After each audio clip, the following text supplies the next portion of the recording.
هي الفرصه في شهر رمضان باش نبداو. شكون باغي يضعف هذا رمضان؟ 1 2 3 كلشي. شكون بغى يغلط؟ حتى واحد ما بغى يغلط. تري بيان. دونك شهر رمضان بفات اننا ما تنصوموش وما كنصوموا باردون، ما تناكلوش وما تنشربوش، كنزيدوا من العمليه ديال الحرق ديال الشحمه، ولكن بشرط. شنو هو هذا الشرط في نظركم؟ غنسمع نظام غذائي متوازن. اش بان لكم، صحيح ولا خطا؟ صحيح. تري بيان.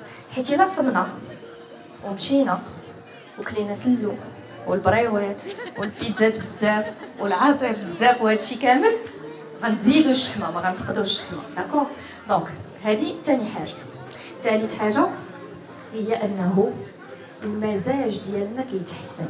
بزاف الناس اللي ما كنهضروش على الصحه النفسيه ديالنا فاش كنصوموا كيولي المزاج ديالنا احسن، كتحس براسك مرتاح، كتولي عندك اون هومور احسن، كتولي فرحان احسن، لان الدماغ ديالنا عنده علاقه ديريكت مع الجهاز الهضمي ديالنا. داكوغ. دونك ملي كيكون الجهاز الهضمي كيرتاح فالدماغ ديالنا كيولي كيخدم احسن. داكشي علاش شحال الناس ملي كتصوم في رمضان من غير اننا تنصليو وتنزيدو من العباده ديالنا تتحس براسك مرتاح، لان حتى الجهاز الهضمي ديالك كيرتاح. دونك شهر رمضان هو فرصه زوينه نستعملوه بالطريقه اللي هي مزيانه باش نزيدو من الصحه ديال الجسم ديالنا.